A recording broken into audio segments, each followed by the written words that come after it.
dogs need to be taken for walks, right? Well, actually, there needs to be more of a focus on stimulation, giving them the mental stimulation that they need. And actually, for some dogs, walks may be more harmful than helpful.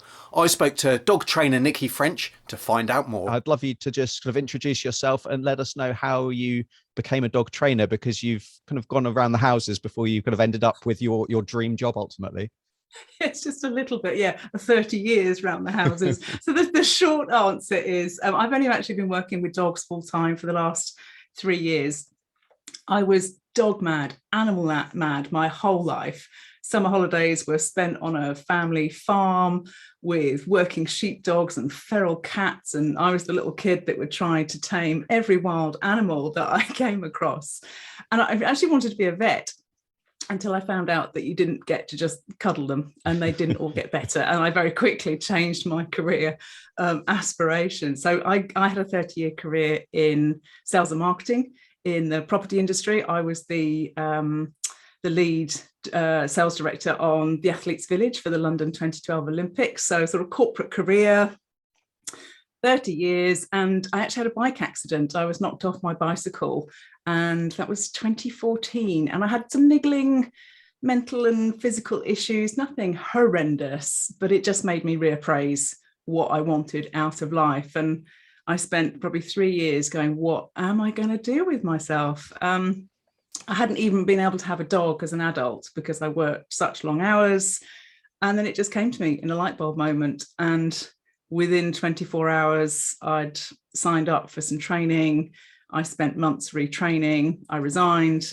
I set up my own business 3 months later. And Pup Talk and Twickenham Dog Services was born in 2019. So I now have my own dog finally as an adult rather than just borrowing everybody else's. So I have Bodhi. He's my rescue collie lurcher cross, and he's a massive part of the business. So yeah, it took me a long time, but at 50, I had a complete change of life, complete change of career, and it is the best thing I have ever done. That's amazing. And yeah, life turns on its head, and I guess, yeah, life's got a funny way of bad things turning into good if you look for those good things, doesn't it? Yeah, absolutely. I do look at the accident and go, thank goodness, because I probably wouldn't have been kicked into changing my life if that hadn't happened at that point. Yeah. Well, it's funny, I grew up with dogs as well, and I'm in a similar situation. You know, as a vet, I still don't feel that my life situation is such that actually I'd be able to provide for a dog how I would like to. So we've got cats who are a little bit more self-sufficient, and we wouldn't be without them. I had four cats in my corporate life for exactly that reason, just to kind of tide me over. yeah, but there will be a dog one day. I don't know when that will be, but yeah, it may not be till many years. So there's all kinds of different things that you'll have come across as a dog trainer, all kinds of different problems that I'm sure you're seeing every day. But we're going to talk today about kind of nervous, reactive, and over-excitable dogs. What made you kind of recognize that that was a problem that people needed to know more about? Yeah, it's an interesting one. I think there's a lot of misconceptions of people that when they get a dog, they think, well, I get a dog and I walk them every day.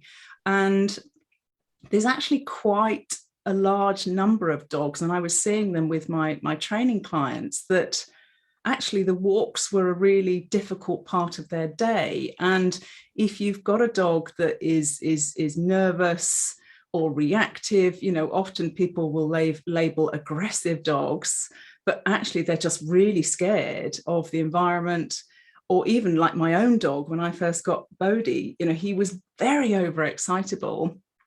And when you put them in the situation that they struggle with, they are way past being able to learn anything. So it was really working with an increasing number of clients that I was saying to them, you need to either reduce or you need to stop actually walking your dog. And for most people, that's a kind of a, what? Hang on a minute. Of course I take my dog for a walk. What are you talking about? And they think that, well, we'll do more of it, or we'll try and do it in quieter places, or really early in the morning or late at night when we might not see some of the things that cause them to get worried or overexcited. But the reality of it, that's really, really difficult to do. You can't control everything around you in the environment. But the one thing you can control is whether you go out of your front door or not. And I think that's a massive mental hurdle for people to get over. People think that that's cruel if you don't walk your dog, or, even if you can see the benefit of not taking them out, other people around you will be like, well, what are you doing? They need more exercise, get them more tired. That's the solution. But actually it's the opposite that's true. And some of my clients that did stop walking their dogs altogether for a period of time saw some amazing results, because you can grow the skills that they need at home in an environment where they're not getting scared, they're not getting triggered, or they're not getting really overexcited. But it's a massive hurdle for people. Yeah, I mean, it is that mental shift, because I mean, a lot of people actually they'll get a dog to go walking, and almost they're recognizing that they need that health input themselves, and a dog will actually force them to get out of the house. So to then turn around and say, well, actually that's not what we need to be doing is big. Yeah, massive. But even if it's for just a short period of time, what we can do is we can grow the skills they need at home. And that it's not just don't walk your dog and you sit on the sofa and you don't do anything. You need to do other things instead. It doesn't need to take as long as it does walking a dog, because actually when you're playing mind and physical fitness games at home, I think it's kind of like airline miles. It's what you can do in 10 minutes at home would take you a good 30 minutes plus to just tire out a dog on a more straightforward walk, or chucking a ball around for them in the park. Obviously, which I know neither of us are not a fan of. There's all problems with you that, can do so much more at home, but then you can give them the skills that they need so that they're then ready to go out and have a walk. And I think the other thing is from the people perspective, is that if you have a dog that struggles on walks, I saw some of my clients becoming very kind of like, they're kind of steeling themselves to go for a walk, thinking, well, is this going to be a good walk or is this going to be a bad walk? And of course, the more apprehensive they are of what's going to happen when they're on the walk, the more the dog's going to pick up on that and think, oh, there's something I need to get worried about. And the more likely it is to happen. So it can become a bit of a negative cycle. So then the walks that should have been a pleasurable experience for both dog and guardian becomes a stressful experience, and it just becomes a bit of a negative cycle. So just being able to break that cycle can be incredibly helpful. Yeah, absolutely. So when we're thinking of, we could have at the very beginning, like, dogs need walks. I guess what they need is stimulation, some physical stimulation, but actually a lot of it's mental stimulation. So what are we replacing these walks with? What kind of tools and games and training are people doing? Yeah, absolutely. So obviously dogs' noses is their number one sense. So anything that is involving their nose is fantastic. So it can be simple scent finding games. When, even if you've got a dog that you don't think has a particularly good nose, even the flat face, the brachycephalic dogs, they still have incredible senses of smell compared to us. So getting them to use their sense of smell to find food, to find toys around the home is incredibly powerful. And the act of sniffing is very, very calming for them. So that really helps. But it will be about playing games that are specific for the dog and how their brain is currently. So if you've got a dog that is very overexcitable, my dog, a lot of what we were doing were games that promoted calmness. Now, that doesn't mean just sit still and do nothing, but it would mean games that involve movement and their brain, but generally in a calmer way. Dogs that are nervous, we can play games that help promote their sense of confidence. So it could be, as simple as a cardboard box, scattering some of their daily food allowance in and around a cardboard box, depending on if they're incredibly nervous. It might be a little pile of cardboard boxes, and getting them to go and investigate and find the food or find a toy in and amongst objects that might touch them, might move, might make some noise, that can actually help grow their sense of confidence. So there's very specific games, and there's over 200 games that we can play with our dogs. It's we can make up new games all the time, But the key is knowing what your dog's particular struggle is, and then playing just a handful of games for each one of those struggles. And you can really change their personality. You can really significantly change their outlook from, becoming a more confident dog or calmer or whatever it is that you need them to do. Yeah. So with that in mind, how do people recognize that they might be thinking, when you were talking about that anxiety before they walk, they might be, really recognizing themselves in that. But if they're maybe not worried and they're just thinking, oh, well, they're just a bit overexcited and they just can't wait to go. How do people recognize that actually that's not the case and they need to dial things back? I think a lot of them are fairly obvious. If your dog is nervous, I think the thing is to know what your dog's body language looks like. Really start to look at them. Videoing can be very helpful. Pop your phone on the floor and take a video of your dog, or get someone to video your dog walking down the street with you, and pay attention to what their ears are doing. How are they carrying their tail? Are they desperately pulling towards things, or do they seem a bit reluctant? Do you notice little things like, actually, when you pick up their harness and their lead, are they a bit kind of like, not so sure? Or, are they not too keen about jumping in the car? So I think a lot of it is about observation and really starting to pay attention to what they do and how they are. And, pay attention to what your dog is trying to tell you. We don't speak the same language naturally, but if your dog is barking at another dog, it might look like it's, stay away, and some people say, oh, my dog's jealous of someone else approaching me, and that's a human emotion, but the dog is saying in that moment they're not comfortable. And what we tend to view as sort of aggressive is a big word, but some kind of aggressive display is very often I'm not comfortable in this situation. I'm barking to either keep you away, or I'm barking to try and change my state. So I do see people saying, oh, don't worry, there's nothing to worry about. But the dog doesn't understand what that means. It's saying it's not happy. So for me, the best thing is to, do a 180, give them some of their food as you walk away, and trying to create a positive experience for it, but not putting them in the situation where they're sort of having to tell you they're not comfortable. Yeah, I love that. You kind of want to set them up for success rather than, force them into a situation where it's only going to fail. I wonder if I wonder what you'll think of this, because I mean, you see dogs all day, every day, and so do I, and you learn to read those subtle cues.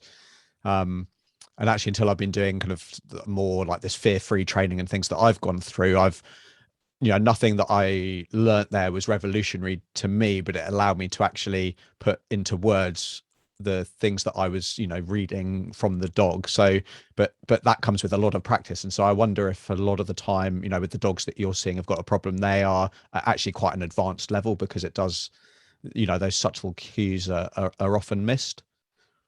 Yeah, I mean, not necessarily. I do see dogs at all stages, and even if we're talking about puppies, before they've had very long to sort of form their personality in one direction or another, there are things that you can do, there are things that you can observe, and to be honest, every single dog can benefit probably from being calm more of the time, probably more confident. Even the dogs that you might think are really, really confident, you need to keep topping things up over time. Events can happen.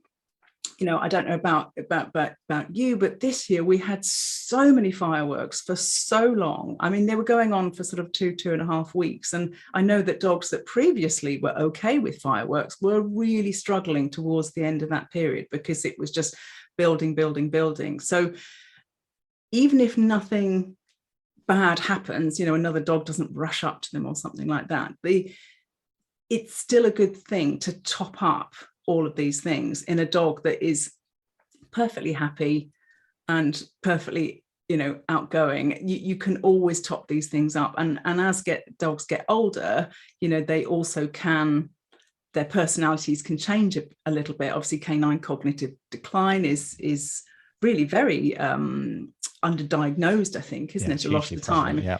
just the act of getting old, it's the same as us. Our brains start to, break down and, stiffen up a little bit. So I think there's always a good reason to top up certain parts of their behavior that are just going to stand them in good stead, just so that they can just be calm and happy, no matter what they're faced with. Yeah.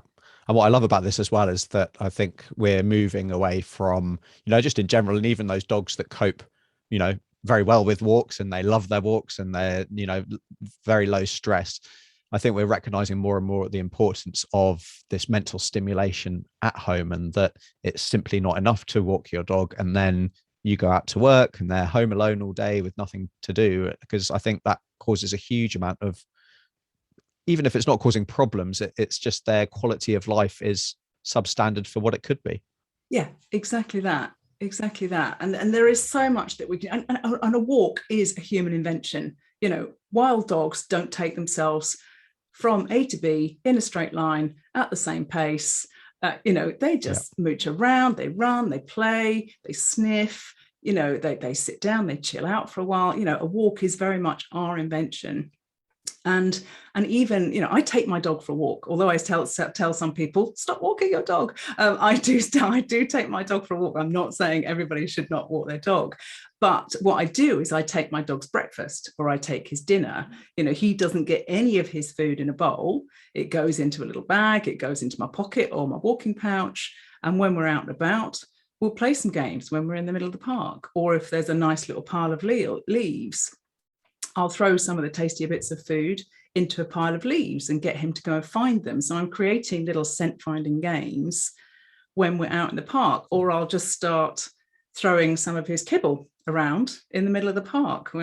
So we call that orientation game. So he's chasing down a piece of food, he eats it, and he lifts his head and he comes charging back towards me because he's enjoying running around and chasing some of his food. So to avoid that kind of boring walk on a lead, or the sort of the other end of the spectrum of take them to the park and just repetitively throw a ball for them, and then wear out their joints and their ligaments and end up seeing people like you.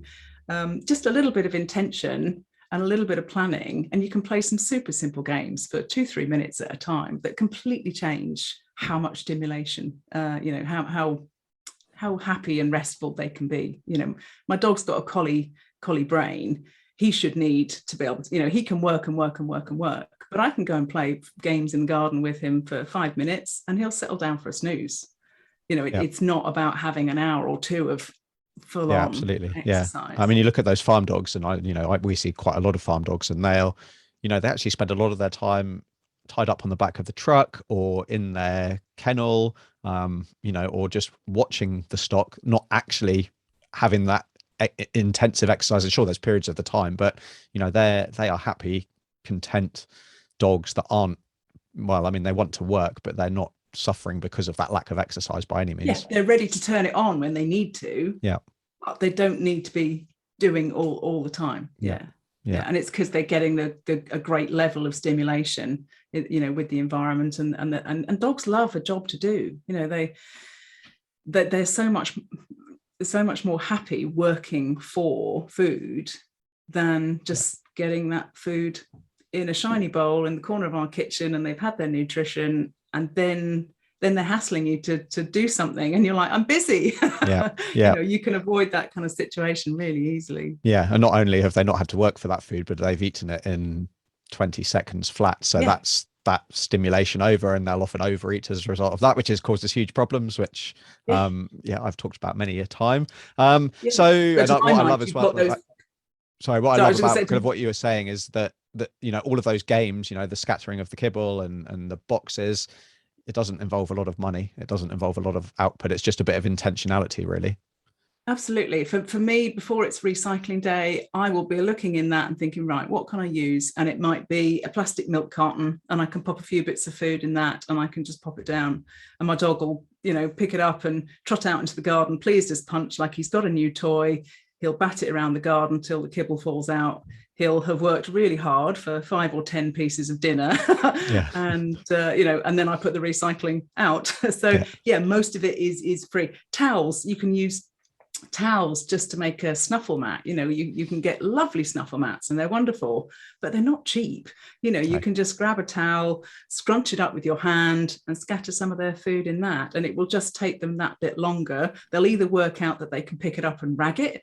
That took brain power to work that up, or they'll delicately pick out each of the pieces. And a lot of people I see also say, oh, my dog's not that foodie, they're not that into their kibble food and their dry food. And to be honest, it's because that food in a bowl is inherently not interesting. There's no experience with it.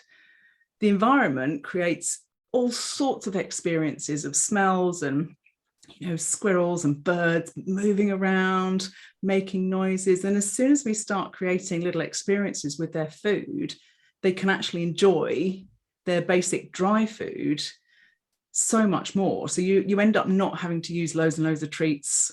That you just create an experience so that they enjoy the experience of finding and working for the food so much more than just woof, out of a bowl, gone. And then you've got a dog that's hassling you to do something else. Yeah. I mean, I guess we speak a lot about in different situations about anthropomorphism and putting our human characteristics onto our dogs, and we eat for pleasure an awful lot of the time. And sure, if you give them something super tasty, then they will eat for that pleasure as well. But yeah, picky dogs in inverted commas is often because actually they're not hungry. So why would they eat? But we worry so much and we express our love through giving them food, whereas we could express it through this extra attention and providing all of these different games and that kind of thing.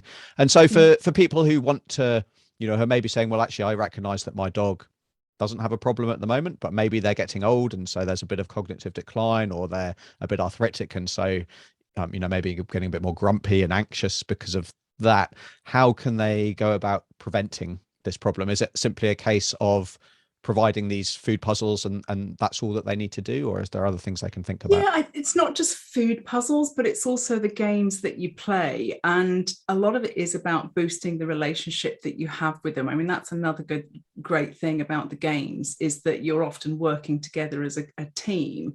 So a simple game like hand touch, getting your dog to hand touch with their nose touch your hand and moving your hand around, and then they get the rewards.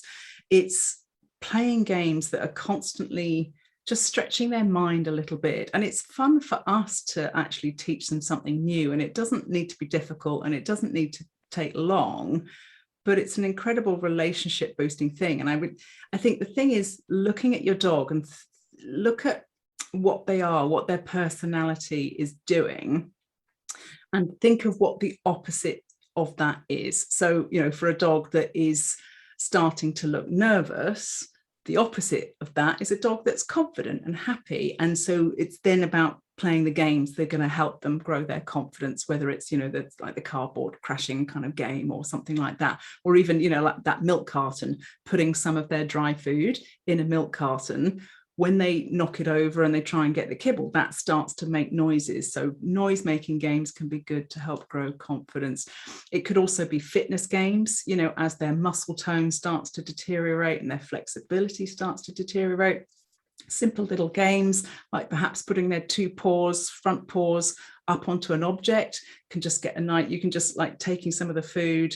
You can get some nice little stretches going, so you can get their fitness and their flexibility. So it's about looking at your dog and thinking, right, what do they need right now? Where do they seem to be struggling? And it just comes back to that observation thing. But there is literally a game for everything that you could possibly want to do for your dog. So yeah, fantastic. And then for people who are working through, because they've stopped walking, which is a big mindset shift, but they want to start again, how quickly, I mean, it's going to vary hugely, I know, but how quickly kind of can we expect to get them out and about?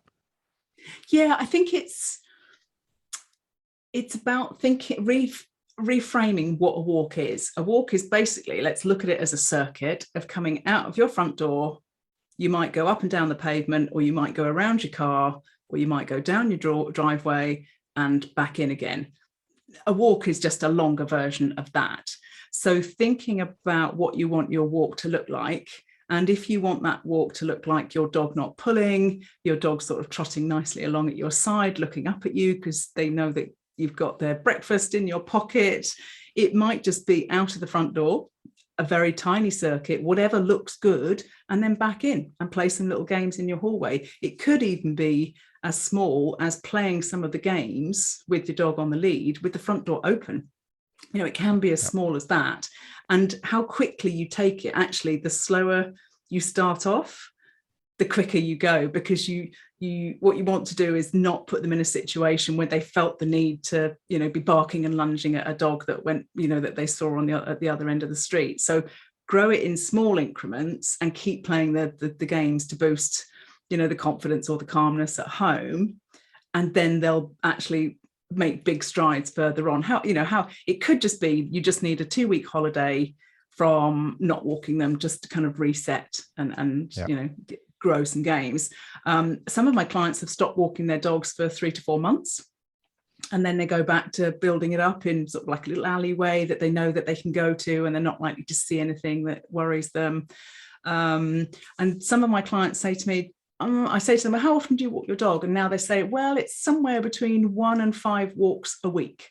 And I look at the dog each morning and I just kind of go, how's she doing? What does she look like she's ready for? You know, how they start the day really does set the tone for how they are for the rest of the day. So if they had, you know, perhaps a bad night, maybe they didn't sleep through the night, or they've got an upset tummy or something, maybe that day is the day that you go, today's maybe not a great day to take them for a walk. So, you know, there's no hard and fast rules. It is very much what feels right, and try it. And also, if you go for a walk and it doesn't end up looking right, don't beat yourself up. You know, it's just giving you information that says, okay, they're not quite ready for this right now. And you can step it back to something that they could cope with, you know, a loop around the car and back in again, or something like that. Or, you know, if you've got places that you can go to where you can hire fields and things like that, you know, there are other things that you can do. But yeah, don't beat yourself up. Just look at everything as useful information that you can maybe tailor what you do the next day. Yeah, absolutely. I guess with a lot of these problems, and recognizing the problem is the first, you know, huge step. And then as long as you're working on it, you know, we all have ups and downs, and, you know, successes and some failures, and it's just learning from those and knowing that you're on, you know, this journey that may take that 2 weeks, or may take 3-4 months or longer. I mean, that's a horrible question to ask, because I know it depends on, you know, how much work you put in and what the problem is. People ask, how long is it going to take me? No, it's an understandable question, because, you know, if you're in a situation that you want to change, you know, being motivated to want to change it is a good thing. And I do encourage people just to, you know, make some notes of what they're struggling with, or, you know, you can just keep a little tracker of your day. What percentage of your day is your dog spending in a calm state?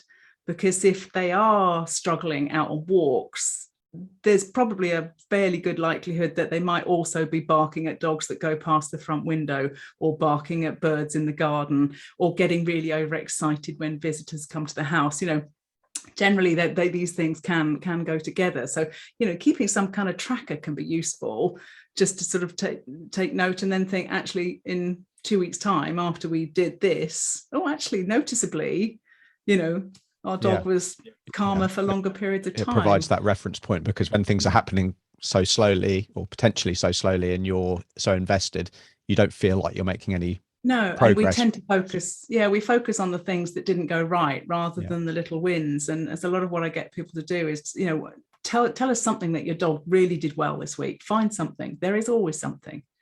Yeah, fantastic. Well, Niki, it's a fascinating topic, and it's, you know, it's very much not in my wheelhouse, which is why I love talking, you know, to you and other people who are experts in their field. For those people who are hearing this and thinking, well, that could be my dog, or I don't want that to be my dog. Tell us a little bit more about your book, where people can find that, and where you'd like to send them to. Yeah, so the book is called Stop Walking Your Dog, just to get people's attention. But even if you don't want to stop walking your dog, it's packed with lots and lots of tips and steps to go through. And it also follows a little bit of my journey becoming a dog trainer, and with my dog Bodhi. There's lots of games in there, and there's also a link to all of the videos that I talk about in the book, so people can actually see the games being played as well. So it's available on Amazon and Kindle, and you just need to search for Stop Walking Your Dog, and it should be super easy to find. If you want to get in touch with me, my website is www.puptalk.co.uk. There's always a contact form or to get in touch with me there. So yeah, you can find out more about me there. Fantastic. I'll leave all those links in the show notes as well.